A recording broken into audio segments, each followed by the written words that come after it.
Salut tout le monde, j'espère que vous allez bien. On se retrouve encore une fois pour une nouvelle vidéo. Bon, j'avoue que celle-là, j'ai mis un peu de temps à la sortir parce que les Rockets, je ne sais pas s'ils vont faire un transfert autour de Carmelo Anthony, donc j'essaie de retarder l'échéance.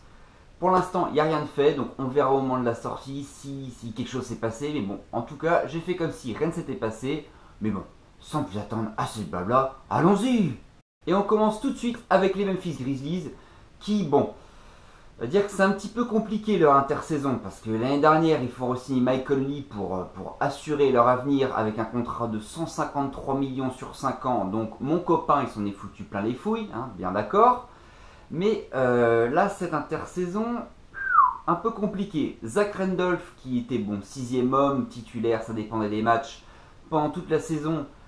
Bah, il se casse à Sacramento en compagnie de Vince Carter, donc ça fait quand même deux piliers de l'équipe qui se barrent.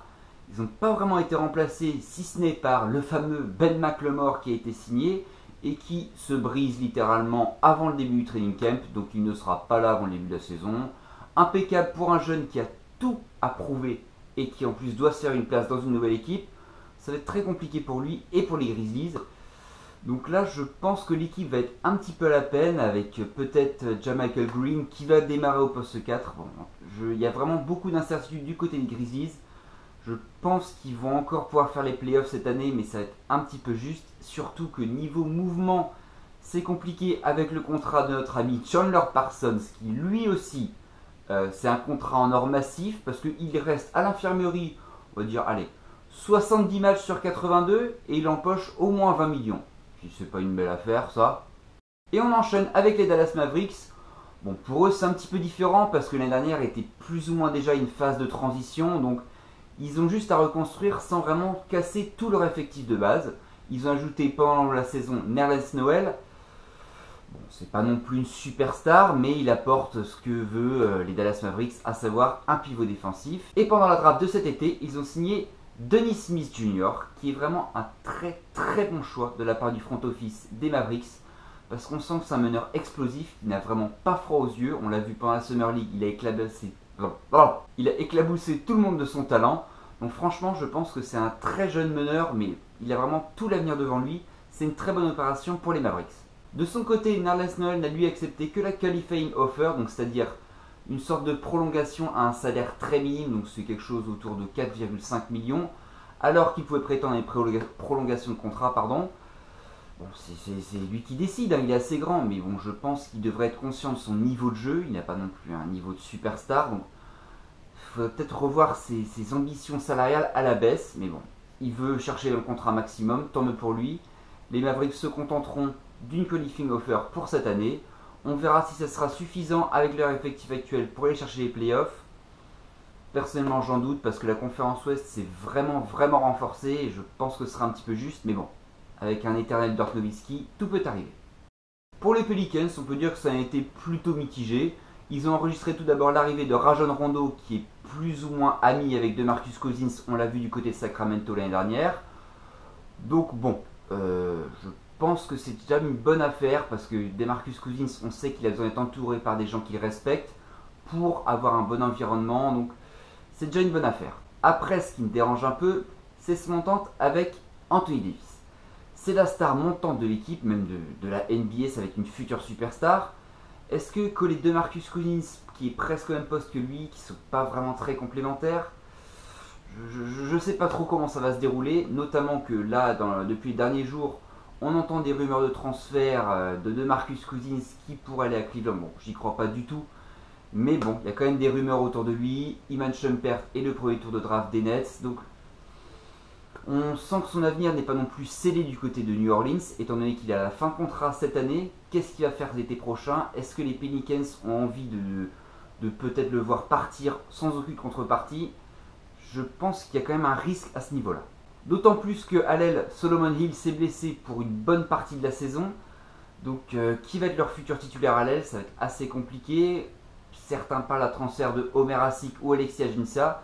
Je pense que c'est la meilleure chose à faire parce que les deux pivots sont bloqués de toute façon, ils ne pourront pas avoir le temps de jeu qu'ils aimeraient avoir.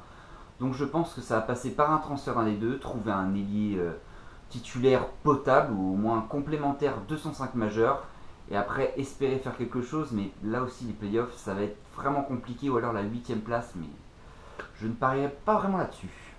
Et on va maintenant se pencher sur le cas d'un des plus gros acteurs du marché des transferts de cet été, c'est bien sûr les Houston Rockets. Bon, je pense que tout le monde est au courant, ils ont signé Chris Paul, qui n'était pas vraiment attendu du côté des Rockets, étant donné que James Harden jouait meneur de jeu l'année dernière. Donc Chris Paul, qui est un des meilleurs meneurs de jeu NBA, arrive, donc ça va forcément entraîner une reconstruction. Pat Beverley, qui était le meneur titulaire, lui part de son côté aux Clippers. Donc bon, il y a quand même des choses à revoir. Moi j'ai un petit doute du côté de Chris Paul, James Harden niveau complémentarité. J'ai un petit peu peur qu'ils se marchent sur les pieds parce que ce sont deux joueurs qui ont beaucoup besoin de la balle pour s'exprimer en attaque. On sait que Chris Paul peut garder la balle des fois 10 à 15 secondes sur une possession avant de faire sa première passe. James Harden a besoin de dribbler, créer. Je vois pas vraiment comment ça va se mettre en place. Mais bon, c'est deux joueurs d'énormes talents. J'ai du mal à imaginer qu'ils vont faire une saison catastrophique tous les deux. Surtout qu'ils sont là tous les deux pour gagner un titre. Ils n'en ont pas encore gagné un. Donc je pense que cet enjeu-là sera au-dessus de leur ego personnel. Mais on peut s'attendre à tout.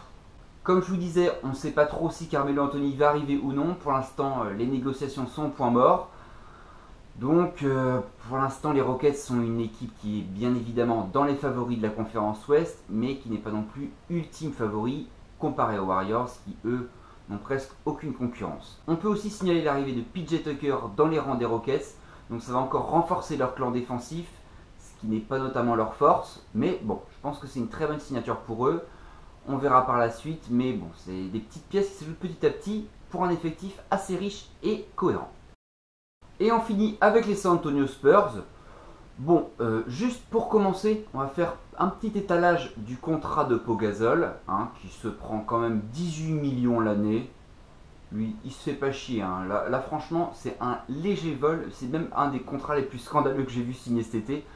18 millions pour un joueur de cet âge-là, bon, qui a une production statistique, je dirais, de cette envergure. 18 millions, c'est beaucoup trop.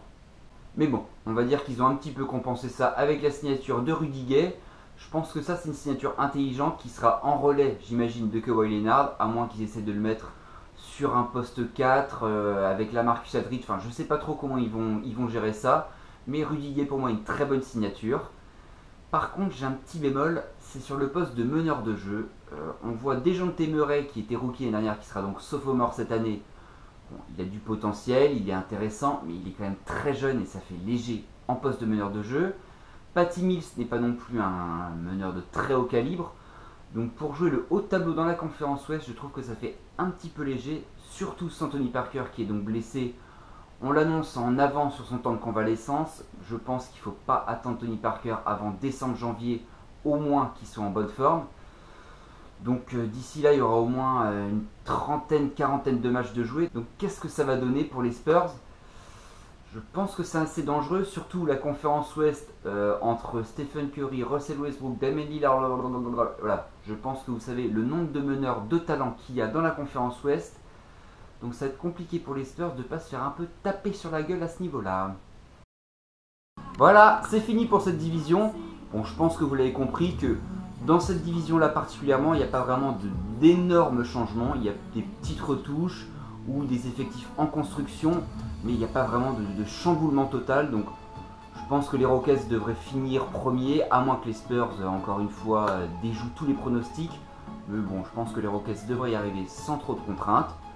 Sur ce, je vous laisse profiter des petits jours de repos que je vous laisse. Et regardez bien l'heure, on est bientôt le 17 octobre, ça se rapproche. Je suis en train de trembler, je n'en peux plus d'attendre. Vivement la reprise. Mais sur ce, je vous dis toujours au revoir. Salut tout le monde!